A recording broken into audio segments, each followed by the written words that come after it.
नमस्कार श्रोताओं। आज के इस एपिसोड में हम बात करेंगे लोकतंत्र की, एक ऐसी व्यवस्था जिसमें शक्ति जनता के हाथों में होती है।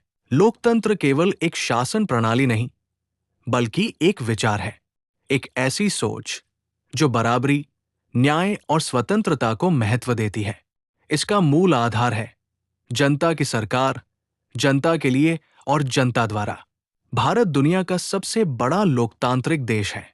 यहां हर नागरिक को ये अधिकार प्राप्त है कि वह चाहे तो सरकार चुन सकता है, आलोचना कर सकता है और अपने विचार स्वतंत्र रूप से रख सकता है। ये अधिकार सिर्फ एक वोट तक सीमित नहीं है, बल्कि ये व्यक्तित्व की स्वतंत्रता, शिक्षा, समान अवसर और न्याय तक फैला हुआ है।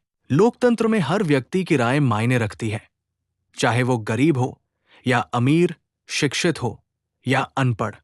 चुनाव में हर वोट बराबर होता है। यही लोकतंत्र की सबसे बड़ी खूबसूरती है। लेकिन लोकतंत्र केवल अधिकारों की बात नहीं करता, बल्कि कर्तव्यों की भी याद दिलाता है। हमें मतदान करना चाहिए, कानूनों का पालन करना चाहिए और समाज में शांति और भाईचारा बनाए रखना चाहिए। लोकतंत्र तभी मजबूत होता है जब लोग जागरूक हों। अगर नागरिक जागरूक नहीं, तो भ्रष्टाचार, तानाशाही और अन्याय धीरे धीरे लोकतंत्र को कमजोर करने लगते हैं।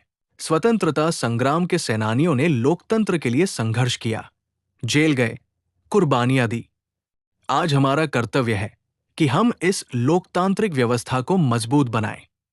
लोकतंत्र में मीडिया को चौथा स्तंभ माना जाता है, क्योंकि ये सरकार और जनता के बीच सेतु का काम करता है। मीडिया का काम है सच्चाई सामने लाना, गलतियों को उजागर करना और लोगों को जानकारी देना। संविधान लोकतंत्र की आत्मा है। ये हमें मौलिक अधिकार देता है, जैसे अभिव्यक्ति की स्वतंत्रता, समानता का अधिकार, जीवन और स्वतंत्रता का अधिकार, शिक्षा का अधिकार।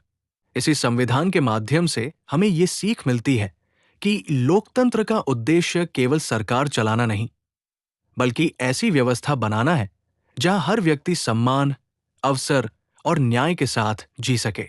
अंत में, लोकतंत्र तभी सफल है जब जनता जिम्मेदार हो। यदि हम मतदान करें, प्रश्न करें, सोचें और समाज के लिए कार्य करें, तभी लोकतंत्र मजबूत होगा। तो श्रोताओं, याद रखिए, लोकतंत्र केवल व्यवस्था नहीं, बल्कि वो विश्वास है कि हर व्यक्ति की आवाज मायने रखती है। धन्यवाद। फिर मिलेंगे अगले एपिसोड में।